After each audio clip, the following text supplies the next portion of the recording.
तो चलिए आज बात करते हैं एक्सेल के एक बहुत ही काम के फाइनेंशियल फंक्शन के ACCRINT। अब ये क्या करता है? सोचिए, किसी ने कोई बॉन्ड खरीदा और उसे ब्याज मिलने की तारीख से ठीक बस कुछ दिन पहले ही बेच दिया। तो सवाल उठता है कि इतने दिनों तक जो ब्याज कमाया उसका क्या होगा?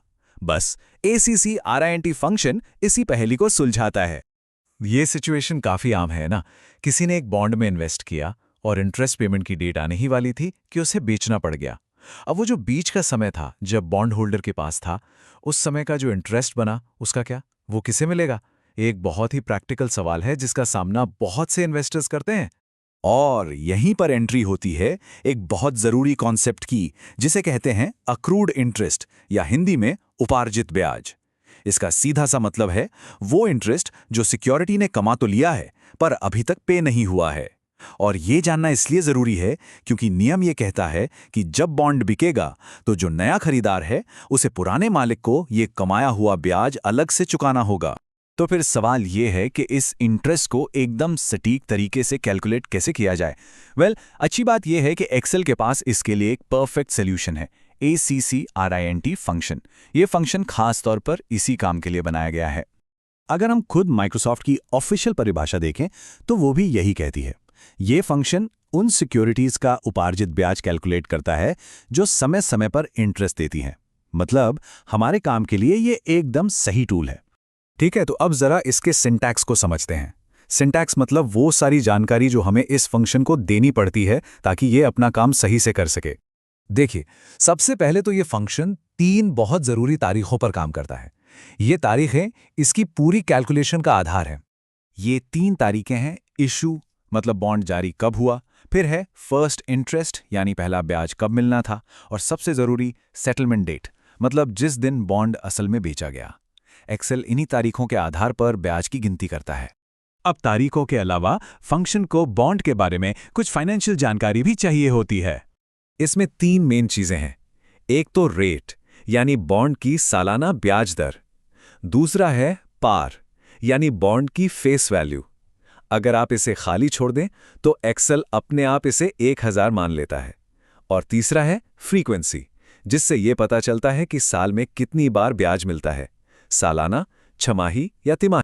फ्रीक्वेंसी के बारे में एक बात का खास ध्यान रखना होगा। एक्सेल इस मामले में बहुत पक्का है। वो सिर्फ 3 वैल्यूज ही समझता है, सालाना पेमेंट के लिए 1, छमाही के लिए 2 और तिमाही के लिए 4। इनके अलावा कुछ भी डालेंगे तो एरर आ जाएगा।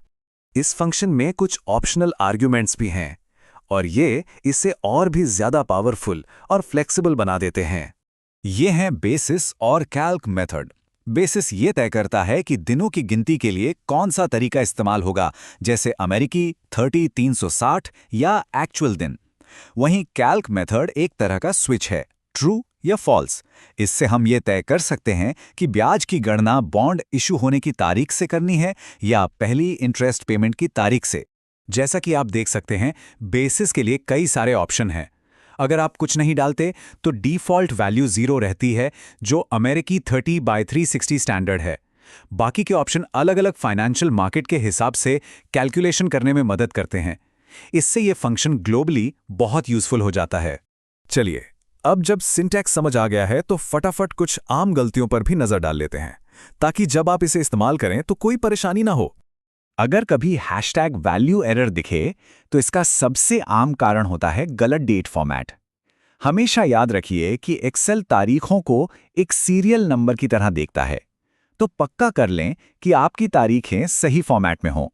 अच्छा, अगर नम एरर आए तो एक वजह यह हो सकती है कि रेट या पार वैल्यू 0 या नेगेटिव है। सीधी सी बात है, बॉन्ड की दर और कीमत तो हमेशा पॉजिटिव ही होगी। और जैसा कि हमने पहले भी बात की थी, अगर फ्रीक्वेंसी की वैल्यू 1, 2 या 4 के अलावा कुछ और है तो भी #NUM एरर ही आएगा। एक्सेल इस नियम को लेकर बिल्कुल नहीं झुकता। एक और लॉजिकल गलती जो #num एरर देती है वो ये है कि अगर बॉन्ड जारी होने की तारीख उसे बेचने की तारीख के बाद की है। जाहिर है कोई चीज बनने से पहले तो बिक नहीं सकती, और एक्सेल इस लॉजिक को बखूबी समझता है। ठीक है, थ्योरी बहुत हो गई। अब इन सभी चीजों को एक असली उदाहरण के साथ जोड़कर देखते हैं कि ये काम कैसे करता है।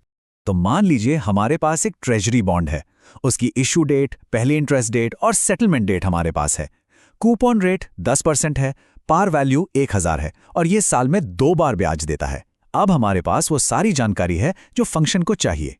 अब हम इस पूरे डेटा को ACCRIN फंक्शन में डाल देंगे। अगर ये सारा डेटा हमारी शीट में सेल A2 से लेकर A8 तक है तो हमारा फॉर्मूला कुछ ऐसा दिखाई देगा। और जैसे ही हम एंटर प्रेस करते हैं, बूम, एक्सेल झट से कैलकुलेशन कर देता है। हमारा जवाब है 16.67। ये वो उपार्जित ब्याज है जो बेचने वाले को मिलना चाहिए। देखा, कितना आसान और कितना सटीक। तो ACRN सिर्फ ट्रेजरी बॉन्ड तक ही सीमित नहीं है। अब जब आप इसकी ताकत समझ गए हैं तो ज़रा सोचिए, ऐसी और कौन सी स्थितियां हो सकती हैं जहां आपको किसी इन्वेस्टमेंट पर कमाए गए लेकिन अभी तक न मिले पैसों की गणना करनी पड़े। यह फंक्शन वहां भी आपके बहुत काम आ सकता है।